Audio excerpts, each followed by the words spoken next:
I took that leap of faith. I came in on Monday. I did return with the note, but it was a resignation letter saying that I didn't come back, and I never looked back again. I turned in my key card and I never looked back. What were some of the early challenges in that, and how did you deal with them?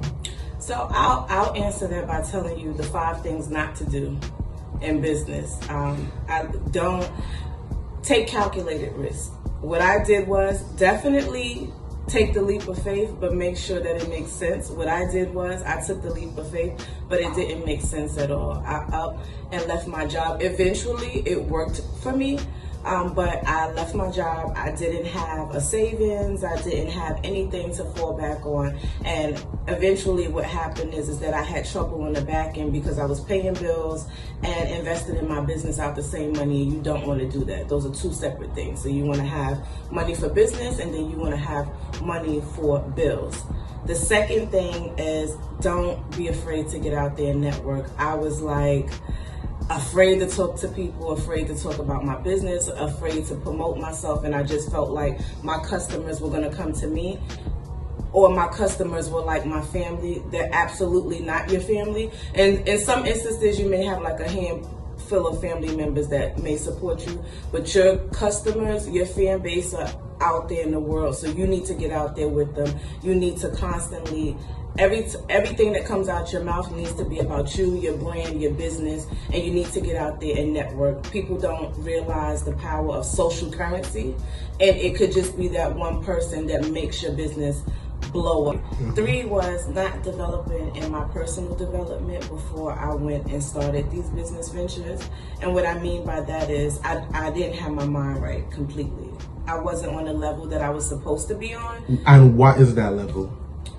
It's just self-awareness, okay. self-consciousness. There's certain skills that you need to be a business owner. As far as leadership is concerned, you need to not be a procrastinator, which I was. You need to be able to manage time well, which I didn't. Yes. You need to be able to multitask. You need to be able to you need to read a lot of books, whether they be audio books. You need to be able to be taught to be able to learn.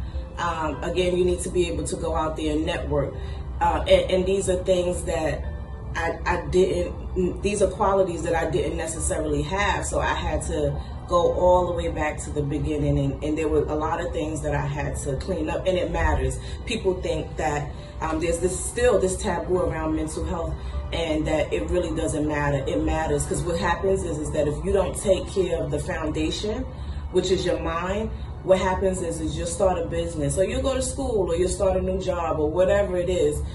These issues will start to show up over and over and over again. And it's like, okay, if you have a problem with being impulsive, and you have a problem with controlling your emotions, then that turns over to, if you can't control your emotions, you definitely can't control your money.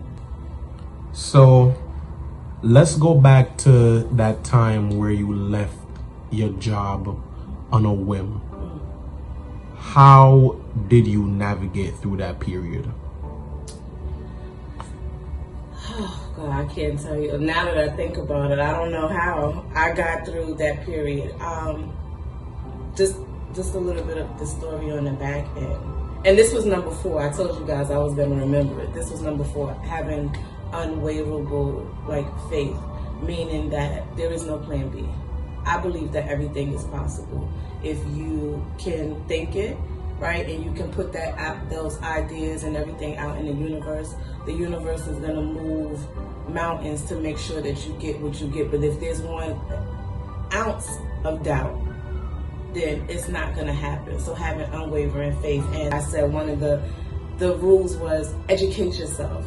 Self-education, get out there, listen to those audio books, read books, have a mentor. That was number 5, guys. That was number 5. Make sure you have a mentor in anything that you're doing so you can avoid the roadblocks. I don't believe in experiencing things for yourself if you don't have to. If you've seen somebody else run into a brick wall, you don't have to run into that brick wall.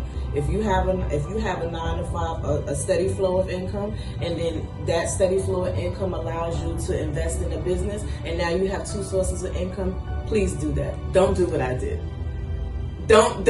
I'm telling you. You know, people will get on camera and say, "Oh yeah," and I jumped off, and I jumped off that bridge of faith, and I've been flying. No, I crashed. I got up, but I hit the ground. So that was what I was doing briefly while I was working at the DOE.